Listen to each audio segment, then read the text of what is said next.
He accepted a position of managing the Atlanta Sold Sisters team, one of the most successful large real estate teams in Atlanta. As team manager, he's responsible for long-term planning of team operations and growth, ongoing training for their agents, and keeping up with the latest technology. And he is also will tell you more amazing and useful things and Google strategies and secrets. So get ready for about 20 minutes of mind-blowing wonderfulness. Here's Lee. Perfect. Welcome. Thank you guys for being here. We absolutely are so excited to have this event and to have all you guys here. Apparently there's an accident, so I think we're going to have some people filter in as we go. I'm going to do my best to take just 20 minutes to cover a lot of stuff. So we're going to move through this pretty quickly. At the end, I have got a video on my website that I will share with you guys how to find. It's pretty easy to cover a little bit of the stuff a little more in depth if you actually want to implement some of these things. So my goal is really to kind of overview with you what you can do with some of these tools. They're all free. And certainly, as with all these events, you're going to get a lot of stuff that all sounds great and good. But if there's one thing that you can take away from this that's going to help you tomorrow, that's absolutely my goal. So how many of you guys are currently using a Gmail email address as your primary email? Okay, cool. That's a lot of people. How many of you guys use your own domain name, like yourname.com or perfect? And how many of you guys are using a brokerage domain name? All right, cool. That's great. So all of those email addresses you can still use with Gmail, and it'll still appear that you are using that email address. You're sending from that email address, that you, in fact, you can actually manage multiple email addresses. You can even set up a reply to the same address that you sent from. So we're going to launch right into, here's some of the things we're going to cover, but I want to launch right into Gmail. Gmail is really, really amazing at letting you kind of prioritize. Here's the things I want to see right now. Here's the things I want to maybe deal with tomorrow, or I want to deal with on the desktop versus mobile. It's really an amazing tool to help you organize your email and frankly, the way that you run your business. You can filter out messages that are not urgent, and you can also use the tabs to kind of say, you know, this is important, but I really don't need to get this when I'm running around or when I'm out with clients. So I want to start with filters. Filters are in essence, I thought it would be an easy memory hook to just think that filters in Gmail are folders. So if you want to set up a filter to maybe put all of a certain type of email into a folder, that whether you want to check that later, make it skip the inbox, whatever you want to do with it, I thought it would be easy for everybody to kind of take away that makes it go into a folder. So, wow, that's pretty difficult to read. So those are going to show up here when you're in the Gmail dashboard. How many of you use this Gmail dashboard? All right, cool. So a fair number of people. If you don't, it's real easy. It's free. You can set it up. It's pretty easy to add your own email addresses and all that jazz. We're not going to cover that today because I have 20 minutes. But we can certainly get you help with that if you need it. So the filters are going to show up over here once you set them up. There's two primary ways that you can set up these filters. One of them is from the actual email. If you're in an email, you can drop down this more. Does this thing have a pointer on it? It does. You can drop down this more button, and there's a filter messages like these. If you click that, it's going to take you to, not my next screen, but the screen beyond that. It's a real easy kind of a wizard to walk you through what do you want to do with this filter and where should it go. The other way to create a filter is if you're in this list of emails, if you do the checkbox, if you check the specific email, drop down the More tab, you can create a filter there. So that's going to take you to this screen. It's going to drop it down actually just in front of your emails. And you can fill out any of this criteria, whether it's from a certain sender, if it's even to a separate email address, if you're managing multiple email addresses and you want to say, hey, every email that comes in from Joe at, whatever this other domain name or other business name I have is to filter into a certain place. You can do it by words. You can do it whether it has an attachment, and you can even do it by the size of that attachment. So you walk through these criteria. The next screen is going to ask you to decide what to do with this. So you can skip the inbox if it's something you say, hey, this is important, but it doesn't have to be right on my radar the minute that this comes in. You can mark it as red if it's maybe something that goes to multiple people, or you want it to be marked red. You can star it. Applying a label is actually, Gmail uses labels in what I would call a folder, or what's considered a folder in Outlook. That's kind of the same thing. So the label is where you can either add a new label if you drop it down, or you can select from existing labels that you have.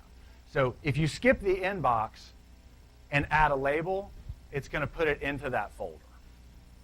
And the other thing I always tell people when I talk about Gmail and Google stuff, you're not going to break Google.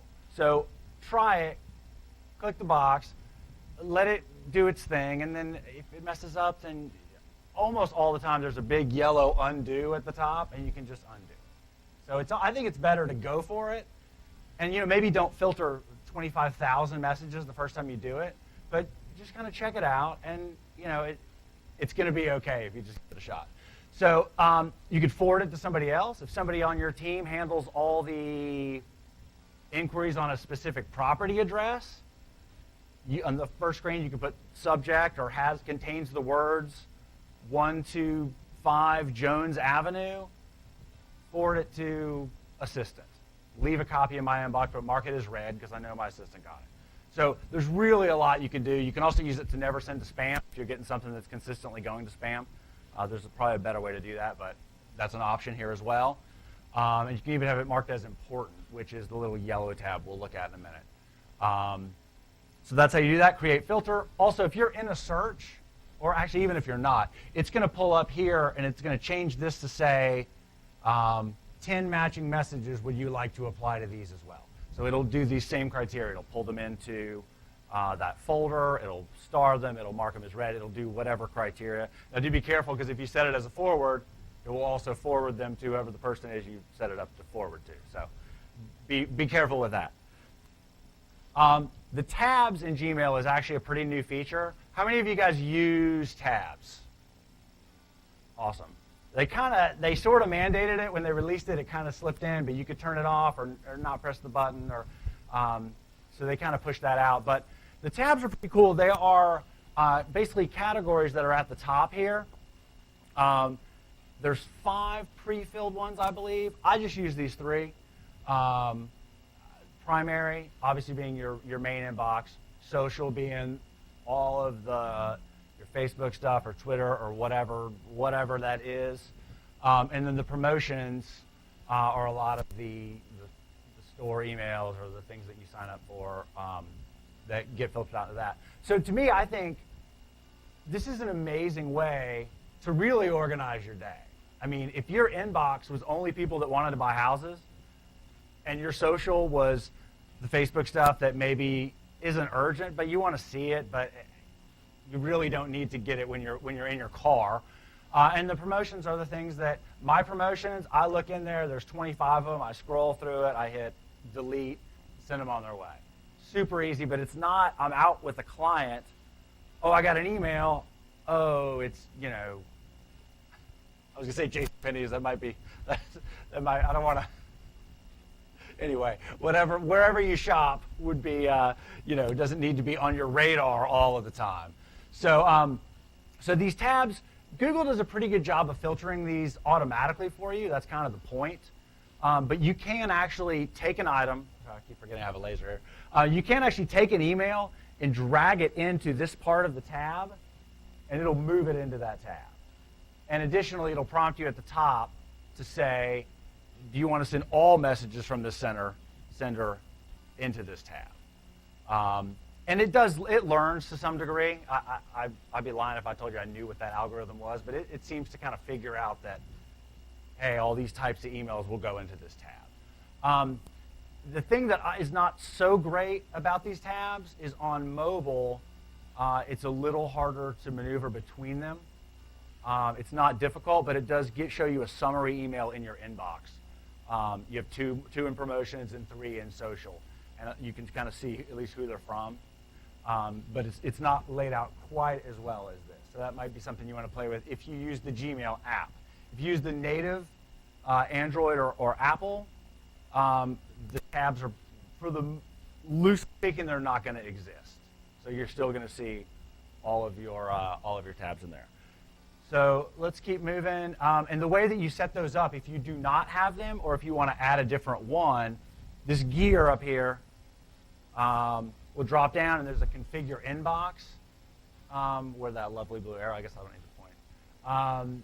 It will bring up a screen that looks like this, and you can select which tabs that you want to enable. So if you want to start off with 2, just say, hey, I'm going to filter out my Facebook stuff and my Twitter stuff. Just kind of get that off my immediate radar. That might be a good way, rather than just, I'm going to have 5 tabs and now I'm missing stuff because it's all over the place. Also, I love this. There's include starred in primary. So if you star an email, it'll slide into your primary tab until you unstar it, and then it'll actually slide back into your promotions or social or wherever it was originally. So it's kind of a way that, especially if you're on the go, to say, hey, I want to star this. When I get home, this is important. Once I handle it, I want it to hang with the rest of my emails that are like that. As with anything in Gmail, click the gear, drop it down. Settings is pretty much where you can set up all of those email addresses, just about anything you see here. And it's pretty simple, a lot of wizards that walk you through. Like I said, you're probably not going to break it, so give it a shot. Another cool tip that I didn't know this until probably about a month ago, you can add a plus after your actual Gmail address. This is not your personal domain that you check in Gmail, but your actual Gmail address, and it can be anything in the universe.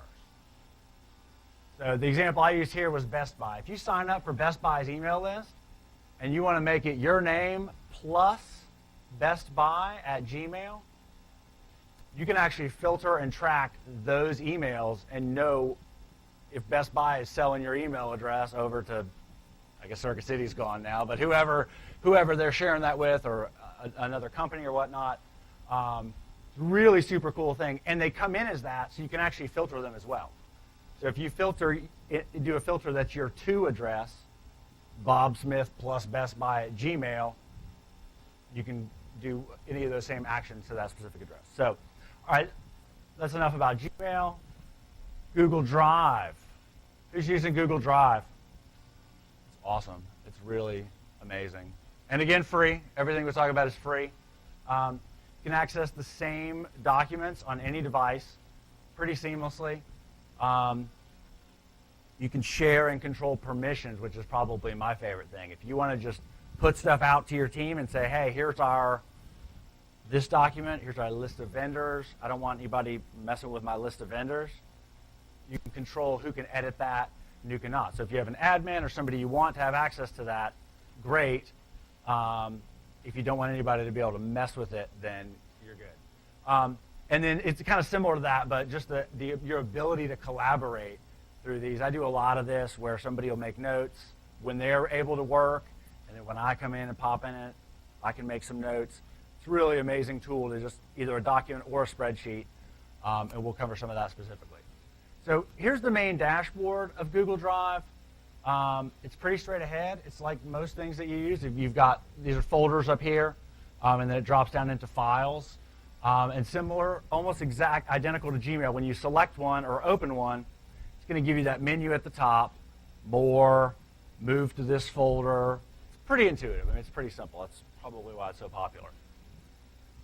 One of the things we use specifically with our team is I have these useful documents in here shared with everybody on the team. We have a list of due diligence items for our buyers, so we can shoot it out and just say, hey, and my guys can actually pull this and they'll edit it. If there's not a septic tank, they take out have a septic inspection or check that out. But this is a way that they don't have to call me every time that they need something. It's all here. And yes, you can do mostly the same with Dropbox, a little bit different. I would encourage you to try. We use all of them for different things. I would encourage you to try different ones. I would never mandate that Google Drive is better than Dropbox. It is different. And then another thing that we do personally, we keep our transaction record here and as a spreadsheet. And I have somebody who does the majority of this for us, and we can always pull it up and see where we are in our transactions. The green part of the column automatically totals. It automatically keeps our average price point, keeps the money. These are made-up numbers, but it keeps the money to the agent, the revenue to the team, and all of these things, pretty accessible. And I can allow one person to edit it and allow one person to view it because I don't want people messing with my numbers. The Google URL shortener. Who has used the goo.gl URL shortener? I don't know how more people don't know about this. It's unbelievably awesome. Yes. So it is a URL shortener. Great for Twitter, where you've only got 140 characters. But it does much more than that. It doesn't just give you a short URL. It actually will show you how many people clicked on that link, and it also gives you analytics on that link. They're pretty basic, but it'll show you what operating system somebody used, where they were located, for the most part, not on an individual level, but people in the United States clicked on your link, and which browser they're using to view that. So it's pretty amazing. Facebook gives you your own analytics when you do a post, at least on a page. But this is also a great way to see, how many people clicked through, which URL. And if you're logged in to Google Chrome, which we'll get to in a minute, it will maintain all the ones that you have used. So I've got a list here of all the URLs I've ever used this with, and I can go through and see how many clicks each got, and then click on the details. This next slide's a little redundant. This is what it looks like. So when you paste it in up here, and hit this button, it pulls it up here, already highlighted, so you just press Command or Control-C to copy it, and just paste it in. And if you use it in Facebook, it will still display this image, whatever image is from the website you're posting. So you don't lose, Facebook kind of automatically pulls that image from the site you're posting. It will still do that with the shortener. And then when you click on the Details button, it even gives you a QR code. It generates a QR code for you to show you how many clicks you've had, what your referrers were, which obviously depends on sort of where you post it, the browsers, and then I had to cut off the country part, but it'll even show you what country the people were in that viewed it. So really super handy tool if you just want to kind of track how many people clicked on this. You can put it in an email. If you're running a team, you can email it out to your agents and see if they actually clicked on the link that you sent them for the article to read or the video to watch. Yeah, a little accountability. Google Chrome is Google's browser, and it's pretty fantastic. I'm a pretty big fan, mostly because you can access it. If you log into the browser itself with your Google password, it will remember all of your bookmarks. It will save all your bookmarks. You can add extensions that we'll get into a couple of extensions. I have a couple of recommended ones. I don't want to get too crazy with that. And